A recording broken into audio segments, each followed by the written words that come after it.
Assalamualaikum warahmatullahi wabarakatuh. Perkenalkan, nama saya Siti Fatimah, NIM P07133223051 dari Prodi Sarjana Terapan Sanitasi Lingkungan.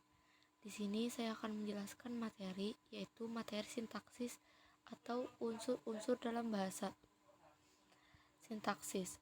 Sintaksis adalah cabang ilmu bahasa yang membicarakan seluk-beluk frasa, klausa, dan kalimat dengan satuan terkecilnya berupa bentuk bebas, yaitu kata. Salah satu cabang dari tata bahasa yang membicarakan struktur kalimat, klausa, dan frasa. Sintaksis juga ilmu yang membahas pola-pola penggabungan kata-kata menjadi kalimat. Macam-macam kelas kata. Yang pertama ada nomina atau kata benda. Nomina dibagi menjadi dua, yaitu nomina konkret atau benda yang dapat dilihat. Contohnya kursi, pohon, meja. Selain itu ada nomina abstrak atau benda-benda yang tidak dapat dirasakan langsung oleh panca indera. Yang kedua ada verba atau kata kerja. Contohnya memanjat, melukis, dan mendengarkan. Yang ketiga ada adjektifal atau kata sifat. Menjelaskan kata menjadi lebih spesifik. Contohnya keras, jauh, dan kaya. Yang keempat ada adverbia atau kata keterangan. Kata yang digunakan untuk memberi penjelasan pada kata-kata atau kalimat yang sifatnya tidak menerangkan keadaan atau sifat. Contohnya adalah sangat, amat, dan tidak. Yang kelima ada pronomina atau kata ganti. Ini jenis kata yang menggantikan nomina atau frasa nominal. Contohnya saya, kapan, nya, ini. Yang keenam ada numeralia atau kata bilangan. Frasa yang terbentuk dari kata bilangan. Contohnya 5 potong, 5 sendok, dan sebagainya. Yang ketujuh ada konjungsi atau kata sambung.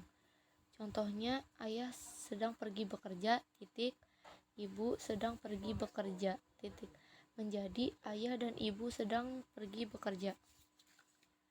Yang kedelapan ada preposisi atau kata depan yang menghubungkan kata-kata atau kalimat yang diikuti nominal atau pronominal. Contohnya di, dengan, ke, oleh, pada, sejak, dan sampai. Yang kesembilan ada interjeksi atau kata seru. Partikel yang mengungkapkan rasa hati pembicara. Contohnya adalah hai, halo, dan ayo. 10 ada artikula atau kata sandang. Adalah kata yang menyertai kata benda dengan bentuk dasar. Kata benda yang terbentuk dari kata kerja. Pronominal, kata kerja pasif. Contohnya adalah si, sang, hang, para, kaum, dan umat. Frasa.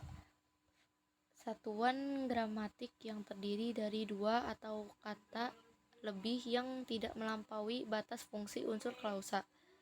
Kelompok kata yang menduduki suatu fungsi atau subjek, predikat, pelengkap, objek, dan keterangan.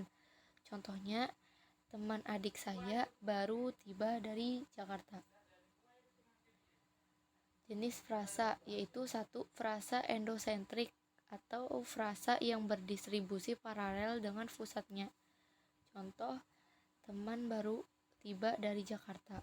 Adik saya baru tiba dari Jakarta. Jadi frasa endosentrik adalah frasa yang berdistribusi paralel dengan salah satu atau semua unsur pembentuknya.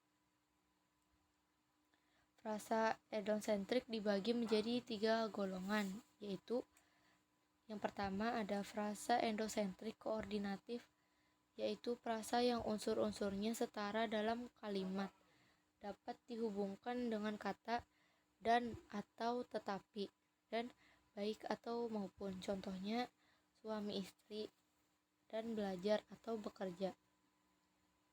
Yang kedua ada frasa endosentrik atributif, yaitu frasa yang unsur-unsurnya tidak setara sehingga tak dapat disisipkan kata penghubung dan atau. Contohnya,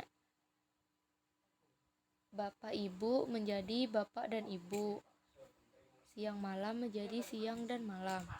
Yang ketiga ada frasa endosentrik apositif, yaitu frasa yang unsurnya bisa saling menggantikan dalam kalimat, tapi tidak dapat dihubungkan dengan kata dan atau. Contoh, Jakarta, ibu kota Indonesia. Yang kedua ada Insinyur Soekarno, Presiden pertama Republik Indonesia. Yang kedua ada frasa eksosentrik. Ini adalah frasa yang berdistribusi komplementer dengan pusatnya. Contoh, teman adik saya baru dari Jakarta. Teman adik saya baru tiba dari. Teman adik saya baru tiba Jakarta. Frasa eksosentrik dibedakan menjadi dua, yaitu frasa eksosentrik direktif. Ialah frasa yang terdiri atas unsur perangkai dan unsur sumbu atau pusat.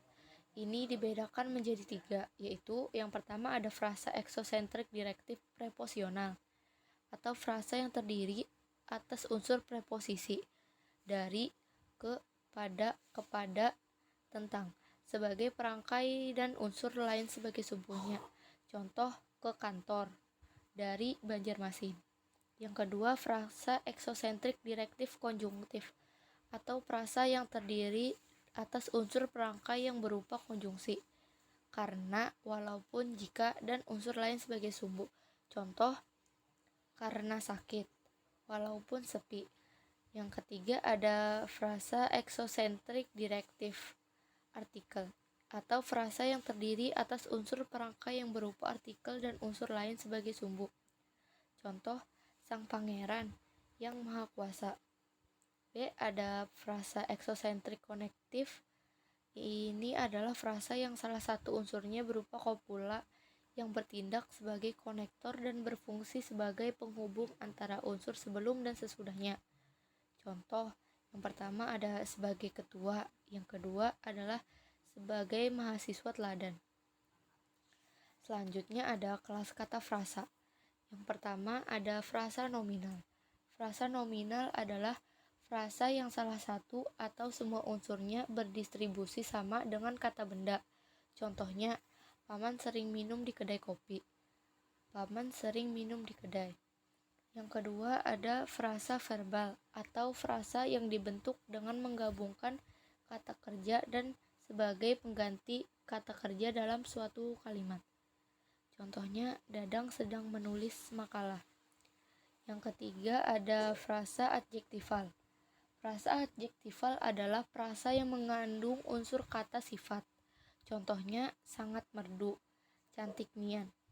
Yang keempat ada frasa numeral, atau frasa yang unsur pusatnya berupa kata bilangan. Contohnya, 2 buah rumah. Yang kelima ada frasa preposisional, atau gabungan kata yang biasanya ada di depan nominal. Contohnya, sejak tadi siang, dengan sabar. Klausa. Klausa adalah satuan gramatik yang terdiri dari subjek dan predikat, baik disertai dengan objek, pelengkap, dan keterangan maupun tidak. Contoh, anak-anak berenang, ayah membaca koran, dokter memeriksa pasien di ruang periksa. Ada dua unsur inti, yaitu klausa lengkap. Klausa yang memiliki unsur internal lengkap, yaitu subjek dan predikat. Contohnya, ibu memasak. Yang kedua ada klausa tidak lengkap, yaitu klausa yang tidak semua unsur intinya ada. Contohnya, sedang berdiskusi, dalam kurung sebagai jawaban pertanyaan. Ada dua struktur internal klausa, yaitu klausa berstruktur runtut. Contohnya, anak-anak bermain. Yang kedua ada klausa berstruktur inversi, contohnya belajar, anak-anak. Ada dua distribusi klausa, yaitu klausa bebas atau klausa yang unsurnya lengkap, yaitu mengandung subjek dan predikat.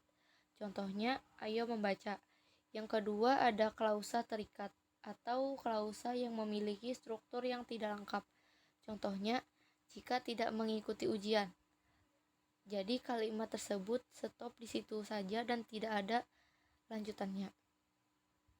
Berdasarkan ada tidaknya unsur negasi atau tidak, bukan, tak, tiada, belum, jangan pada predikat, klausa dibedakan menjadi dua, yaitu klausa positif, yaitu klausa yang tidak memiliki kata negatif pada predikatnya. Contohnya, Yuni pergi ke sekolah. Yang kedua ada klausa negatif.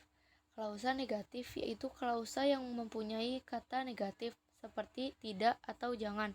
Contohnya, ia tidak hadir hari ini. Jangan diambil buku itu.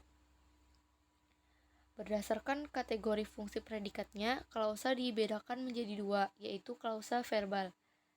Klausa verbal adalah klausa yang predikatnya berkategori kata kerja. Contohnya, mereka menyanyi bersama. Yang kedua ada klausa nonverbal. Klausa nonverbal adalah klausa yang berpredikat